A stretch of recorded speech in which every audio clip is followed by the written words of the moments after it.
Hello students, welcome to my channel Chemistry World by Vandana. Here 11th Standards Chemistry Part 6, Chapter number 2, Structure of Atom. इसके पहले हमने जितने parts देखे, अब इसमें से आगे का जो पार्ट है Planck's quantum theory of radiation, जो आज मैं आपको एक्सप्लेन करने वाली हूँ। मैक्स प्लैंक ने जो 1901 में उन्होंने एक नई रिवॉल्यूशनरी थ्योरी दी जिसको क्वांटम थ्योरी ऑफ रेडिएशन बोला जाता है। अभी तक जितने भी अलग अलग हो रहे थे कि भाई क्या है रेडिएशन हमारा और उसमें किस तरह से होता है, ये सब चीज़ें के अलग अलग अनुमान लगाए जा रहे थे कि भाई इलेक्ट्रोमैग्नेटिक रेडिएशन जो है उसमें किस तरह सा उसका नेचर वेव नेचर है, कुछ फेनामेना वेव नेचर से हो रही है, कुछ फेनामेना जो होती है वो पार्टिकल नेचर की वजह से एक्सप्लेन हो रही है। मतलब इस तरह की जो कन्फ्यूज़न थी उसके लिए एक मैक्स प्लैंक ने एक बहुत अच्छी क्वांटम थ्योरी दी जिसमें उसने अलग अलग उसके फीचर्स थे कि क्या थे भाई इस थ्योरी के फीचर्स। तो पहली बात, radiant energy is not emitted और एब्सॉर्ब कंटिन्यूसली और discontinuously, but it is not absorb continuously but discontinuously in the form of small packet of energy called quanta. Each quantum is associated with definite amount of energy. भाई यहाँ पे जो classical theory थी उसके हिसाब से जैसे इलेक्ट्रोमैग्नेटिक वेव्स जो है रेडिएशंस है they are continuously just having their flow, इस तरह से उनकी एक बहुत सारे अजम्पशन थे। लेकिन प्लैंक्स क्वांटम की थ्योरी के हिसाब से कि जो रेडिएंट एनर्जी है वो ना इमिट हो रही है ना एब्सॉर्ब हो रही continuously, but it is discontinuously emitted और absorb and it is in the form of small packet of energy. तो अभी तक ऐसा माना जाता था कि भाई एनर्जी जो है वो रेडिएंट एनर्जी इमिट या एब्सॉर्ब बिल्कुल कंटिन्यूसली हो ही रही है। लेकिन मैक्स प्लैंक ने बोला कि नहीं, रेडिएंट एनर्जी डिसकंटिन्यूसली इमिट या एब्सॉर्ब हो रही है और वो भी इन the form of not radiations या वो नहीं, तो उसके खास it is in the form of quanta. तो क्वांटा जो होता है वो एक स्मॉल पैकेट्स ऑफ एनर्जी का होता है, उसको क्वांटा बोला जाता है। और हर क्वांटम जो होता है वो एक डेफिनेट अमाउंट ऑफ एनर्जी के साथ एसोसिएटेड होता है। तो उस एक डेफिनेट अमाउंट ऑफ एनर्जी के साथ वो फ्लो हो रही है, इस तरह का उन्होंने पहला फीचर्स दिया। सेकंड था द अमाउंट ऑफ एनर्जी जो थी associated with the quantum is directly proportional to the frequency of light.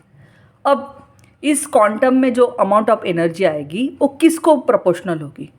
तो जो भी रेडिएशन जो भी दिए है एनर्जी जो होती है वो in the small form of quantum it is just emitted और absorb and that amount of energy is associated with the that one frequency of light। जो एनर्जी क्वांटम के साथ एसोसिएटेड थी वो डायरेक्टली प्रोपोर्शनल थी frequency of light. Means E is directly proportional to frequency of light. Proportionality sign को निकाला गया, ई बराबर एच न्यू, जहाँ पे एच था प्लैंक्स कांस्टेंट, दिस कांस्टेंट उसकी वैल्यू दी है 6.626 10⁻34 जूल सेकंड, इसकी वैल्यू दी है। तो उसके बाद थर्ड जो आया कि जो total amount of energy associated और emitted by a body will be the same,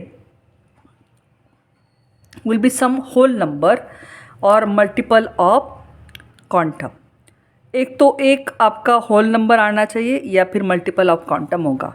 मतलब जितनी भी टोटल अमाउंट ऑफ एनर्जी थी जो ए वाली जो डायरेक्टली फ्रीक्वेंसी ऑफ लाइट को प्रोपोर्शनल है, वो अमाउंट ऑफ एनर्जी एब्सॉर्ब या इमिटेड जो होगी बाय बॉडी वो हमेशा एक होल नंबर में होनी चाहिए या फिर मल्टीपल ऑफ क्वांटम।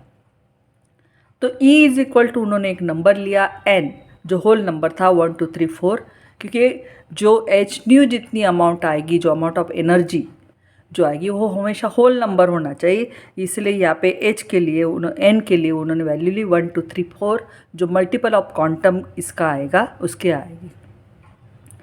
अब यहाँ पे आप न्यू के लिए फ्रीक्वेंसी के लिए इक्वेशन है आपके पास C/λ। Frequency and lambda both wavelength and frequency they are inversely proportional, और आपको पता ही है।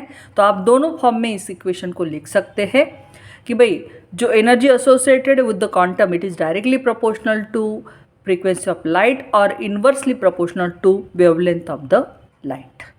तो यहाँ पे आप एच न्यू NH न्यू या फिर E बराबर NH C/λ, जहाँ पे C speed of the light है, lambda wavelength of the light. Higher the frequency the more energetic photons. आपको यहाँ पे पता ही है E डायरेक्टली प्रोपोर्शनल है आपके फ्रीक्वेंसी से, तो जितना हायर अमाउंट आएगा फ्रीक्वेंसी का, जितनी ज़्यादा फ्रीक्वेंसी ज़्यादा होगी उतना प्रोटॉन एनर्जेटिक होगा, जबकि जितना वेवलेंथ कम होगा उतना आपकी उसकी एनर्जी जो प्रोटॉन की वो ज़्यादा आएगी। ये हो गया मैक्स प्लैंक का जो प्लैंक्स क्वांटम थ्योरी का एक्सप्लेनेशन था, जो उन्होंने अलग अलग उसके फीचर्स दिए थे। This the Planck's theory, quantum theory for the radiation. अब इसी क्वांटम थ्योरी की हेल्प से फोटो इलेक्ट्रिक इफेक्ट को एक्सप्लेन किया गया। हमने इसके पहले फोटो इलेक्ट्रिक इफेक्ट को देखा था कि मेटल जो होते हैं, खास जिस मेटल के सरफेस पे कैल्शियम वगैरह जो मेटल थे उनके सरफेस के ऊपर पोटेशियम वगैरह के, जिनके मेटल सरफेस पे जब लाइट के रेडिएशन को बम्बार्ड किया जाता है तो उसमें से जो इलेक्ट्रॉन निकलते हैं राइट, वो इलेक्ट्रॉन यहाँ पे निकलते हैं और उनकी खास जो एक एनर्जी होती है और जितने नंबर ऑफ इलेक्ट्रॉन्स होते हैं उसका एक वहाँ पे उन्होंने फोटो इलेक्ट्रिक इफेक्ट में दिया था, वो किसको डायरेक्टली प्रोपोर्शनल होते हैं और किस तरह से, राइट। तो अब यहाँ पे क्वांटम थ्योरी ने फोटो इलेक्ट्रिक इफेक्ट को भी एक्सप्लेन किया। जब भी protons strike some metal surface, some of the energy is used to eject electrons from the metal atom, right, we call it threshold frequency, and other energy is given to eject electron in the form of kinetic energy. Naturally भाई यहाँ पे जो भी special जब भी light गिरेगा उस metal surface पे, यहाँ पे डायरेक्ट क्वांटम ने तो बोल ही दिया, प्लैंक्स क्वांटम के हिसाब से वो लाइट जो होगा और जो रेडिएशन होगी वो in the form of quantum, that is protons के फॉर्म में आएगी। तो जब protons, it is the particles of the light, we can say that this protons when strike, जब ये प्रोटॉन्स एक मेटल के सरफेस के ऊपर स्ट्राइक हो गए तो उसमें से जो भी मतलब जो एनर्जी एक प्रोटॉन्स में से, it is a form of you can say energy, जो अब मेटल सरफेस के ऊपर स्ट्राइक होगी तो उसमें से कुछ अमाउंट ऑफ एनर्जी होगी, वो वहाँ से इलेक्ट्रॉन को इजेक्ट करने के लिए, बाहर निकालने के लिए यूज़ होगी। तो कुछ अमाउंट ऑफ एनर्जी जो होगी वो दी जाएगी to eject electron in the form of kinetic energy. मतलब एक तो काइनेटिक एनर्जी के लिए यूज़ होगी जो इलेक्ट्रॉन को वहाँ से भगाएगी, मतलब उसको काइनेटिक एनर्जी देगी, और कितने उसमें से इलेक्ट्रॉन्स को निकालने के लिए भी अमाउंट ऑफ एनर्जी यूज़ होगी। मतलब दो फॉर्म में वो एनर्जी यूज़ होगी। जब आप एक स्पेशल एनर्जी वाले, एक स्पेशल मतलब प्रोटॉन्स आप जिसकी खास अमाउंट ऑफ एनर्जी होगी, वो प्रोटॉन्स जब उस मेटल सरफेस के ऊपर स्ट्राइक हो गए तो दो तरह से वो एनर्जी यूज़ होगी। एक तो इलेक्ट्रॉन्स को वहाँ से निकालने के लिए और दूसरा उस इलेक्ट्रॉन्स को काइनेटिक एनर्जी देने के लिए।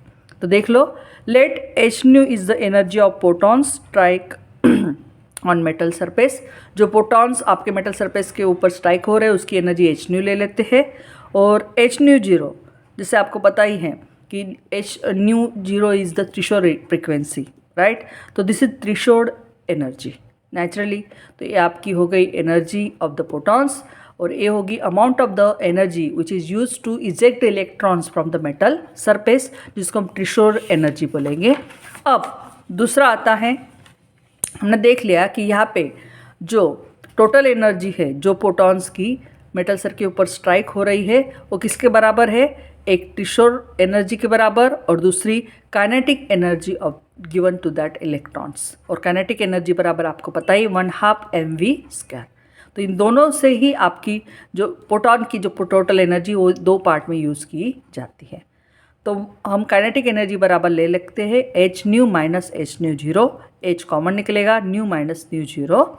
तो इस तरह से काइनेटिक एनर्जी जो आएगी वो किसके बराबर होगी, h nu minus nu zero. यहाँ पे हमारा इक्वेशन मिला। The minimum energy required to eject the electron is also called work function. भाई जो अमाउंट ऑफ एनर्जी यूज़ की जाती है इलेक्ट्रॉन को इजेक्ट करने के लिए, वहाँ से निकालने के लिए मेटल में से, उनको हम बोलते हैं वर्क फंक्शन। उसको वर्क फंक्शन भी बोला जाता है, W0। तो ये हो गया प्लैंक्स क्वांटम थ्योरी का एक्सप्लेनेशंस किसके लिए, for the photo electric effect के लिए। अब आता है next part of this chapter, atomic spectra. अब एटॉमिक स्पेक्ट्रा क्या है हम इसमें देखेंगे, उसी से एसोसिएटेड इमिशन स्पेक्ट्रा और एब्सॉर्प्शन स्पेक्ट्रा, इसके बारे में भी हम जानेंगे। जो स्प्लिटिंग ऑफ लाइट होता है into series of colour bands, it is called spectra. हमें पता है कि जो सनलाइट वगैरह जो होते हैं विबियोगौर, आपको पता ही विबियोगौर तरीके से हम बोलते हैं, अलग अलग कलर के अंदर 7 कलर के जैसे दिया है उन्होंने। The splitting of the light जो होता है वो एक सीरीज ऑफ कलर में होता है, जिनको हम स्पेक्ट्रम बोलते हैं, राइट, जैसे रेनबो में वगैरह में होता है।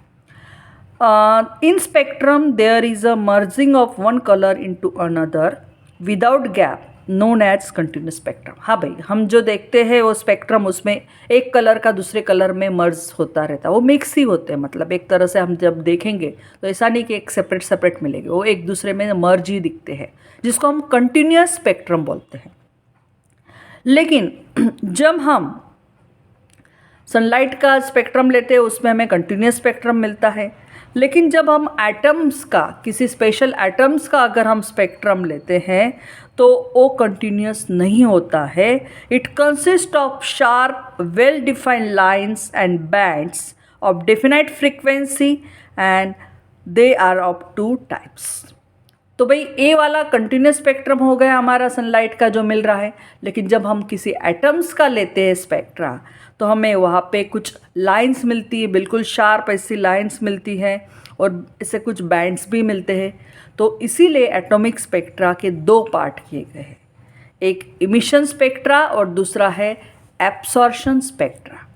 भाई हमें यहाँ पे पता तो चल गया कि भाई क्या चीज़ है कंटिन्यूस स्पेक्ट्रा। कंटिन्यूस का तो पता चल गया कि जिसमें जब बिल्कुल एक कलर दूसरे कलर में मर्ज हो जाए, इस तरह का जो स्पेक्ट्रा होता है without gap, there is a spectrum in which merging of one colour into another without gap हो, उसको हम कंटिन्यूस स्पेक्ट्रम बोलेंगे। अब जब हम किसी स्पेशल आइटम का स्पेक्ट्रम लेते हैं तब हमें इस तरह का कंटिन्यूस स्पेक्ट्रम नहीं मिलता, वहाँ पे कुछ बैंड्स मिलते हैं, कुछ ऐसी शार्प लाइन मिलती है। तो इसीलिए एटॉमिक स्पेक्ट्रा को इमिशन स्पेक्ट्रा और एब्सॉर्प्शन स्पेक्ट्रम में डिवाइड किया है। क्या है भाई इमिशन स्पेक्ट्रा? बिल्कुल सिंपल है। Emission spectra are obtained when the radiations emitted from the substances that have absorbed energy are analyzed with the spectroscope। कब हमें इमिशन स्पेक्ट्रा मिलता है?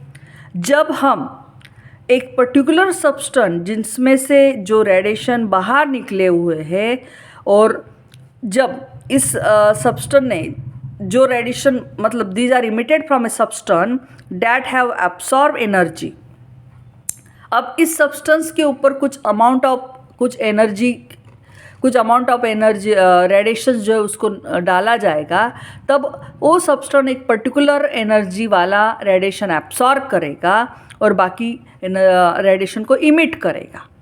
तो हमें इस तरह का जब स्पेक्ट्रोस्कोप के नीचे जब इसको एनालाइज किया गया तब एक खास स्पेक्ट्रम मिला जिसे हम इमिशन स्पेक्ट्रम बोलते हैं। I again repeat, what is, suppose एक पर्टिकुलर सब्सटेंस लेते हैं, उसके ऊपर एक पर्टिकुलर अमाउंट ऑफ रेडिएशंस का बम्बार्डिंग किया, उसके ऊपर डाले गए सपोज, तो वो कुछ पर्टिकुलर फ्रीक्वेंसी के रेडिएशन को या पर्टिकुलर फ्रीक्वेंसी या एनर्जी का कुछ रेडिएशन एब्सॉर्ब करेगा और बाकी रेडिएशन को इमिट कर देगा, राइट। तो यहाँ पे इमिट कर देगा बाहर, और बाद में उसका जो भी मिलेगा स्पेक्ट्रम, जिसको एक स्पेक्ट्रोस्कोप से एनालाइज किया जाएगा, उसको हम बोलेंगे इमिशन स्पेक्ट्रा। जैसे यहाँ पे एग्जांपल दिया है, व्हेन द गैसेस और vapours of chemical substances are heated by electric spark, light is emitted naturally. जब हम ख़ास तरह के गैसेस या फिर कोई वेपर्स लेते हैं, जैसे हमारे पास अभी हम यूज़ करते हैं एलईडी वगैरह के जो भी ट्यूबलाइट वगैरह, उसमें हम देखते हैं खास गैसेस होते हैं, जैसे इनर्ट गैसेस होते हैं जिनको खास हीट किया जाता है बाय इलेक्ट्रिक स्पार्क से, तो उसमें से लाइट नेचुरली निकलता है, इमिट लाइट, वो लाइट देता है हमें। तो यहाँ पे the colour of the emitted light depends upon the substance. अब यहाँ पे इमिशन स्पेक्ट्रा का तो हमें पता चला कि जब हम खास तरह के उनको हीट करेंगे या उसको जिस तरह का सोर्स दिया जाएगा, उसमें से कुछ अमाउंट जो है वो एनर्जी का एब्सॉर्ब करेगा और बाकी का रेडिएट करेगा, इमिट करेगा, उसी से मिलने वाले को इमिशन स्पेक्ट्रा बोलते हैं। अब कोई पर्टिकुलर सब्सटेंस के हम गैसेस ले सकते हैं या फिर उसके केमिकल सब्सटेंस का क्या कर सकते हैं हम, we are heated by electric spark, इसको खास इलेक्ट्रिक स्पार्क से हीट किया जा सकता है और उसमें से बाहर लाइट निकलेगा। अब वो लाइट जो बाहर इमिट हो रहा है उसका कलर जो है वो किसके ऊपर डिपेंड है, वो जो सब्सटेंस है अंडर ऑब्जर्वेशन, जो सब्सटेंस हमने अंडर ऑब्जर्वेशन लिया है उसके ऊपर उसका कलर डिपेंड है। जैसे उन्होंने दिया है सोडियम या फिर सॉल्ट ऑफ सोडियम अगर हम लेते हैं तो वो हमें उसको खास इलेक्ट्रिक करंट दिया जाएगा, जिससे आपको पता चलेगा कि वो मोस्टली हीट किया जाएगा बाय इलेक्ट्रिक स्पार्क से। अगर सोडियम या सॉल्ट ऑफ सोडियम उसको हीट किया जाएगा बाय द इलेक्ट्रिक स्पार्क, तो खास तरह का लाइट बाहर इमिट करेगा जिसका कलर येलो कलर होगा। उसी तरह से पोटेशियम या सॉल्ट ऑफ पोटेशियम को भी हम हीट करेंगे बाय द इलेक्ट्रिक स्पार्क, तो जो बाहर लाइट इमिट करता है उसका कलर होता है वायलेट। मतलब हम किस तरह का सब्सटेंस अंदर ऑब्जर्वेशन कर रहे हैं, उस पर्टिकुलर सब्सटेंस का अपना खुद का एक कैरेक्टरिस्टिक कलर वो बाहर इमिट करते हैं। जो इमिशन स्पेक्ट्रम होता है, it is obtain bye analysing the radiation emitted by passing electric discharge through hydrogen gas at low pressure. उन्होंने यहाँ पे हाइड्रोजन गैस का एग्जाम्पल दिया है। हाइड्रोजन गैस को भी उन्होंने एक खास डिस्चार्ज ट्यूब के अंदर भरा था, देख लीजिए यहाँ पे डिस्चार्ज ट्यूब है, उसके अंदर उस हाइड्रोजन गैस को भरा हुआ है और यहाँ से उसको खास इलेक्ट्रिक करंट देने के बाद यहाँ से क्या होगा, इलेक्ट्रिक करंट देने के बाद naturally because of the heating of this hydrogen gas by the electric spark, we find that lights are emitted and the lights are when passes through the prism, they got a one band, and here we find that this line spectrum is there and whatever that line spectrum is there we call that one is emission spectrum. अब यहाँ पे low pressure पे ये सब चीज़ें हो रही है। यहाँ पे जो स्पेक्ट्रम है, the spectrum consisting of lines of definite frequency, उसको जो लाइन्स मिलेगी वो खास डेफिनाइट फ्रीक्वेंसी की आएगी, आर कॉल्ड लाइन स्पेक्ट्रम और एटॉमिक स्पेक्ट्रम।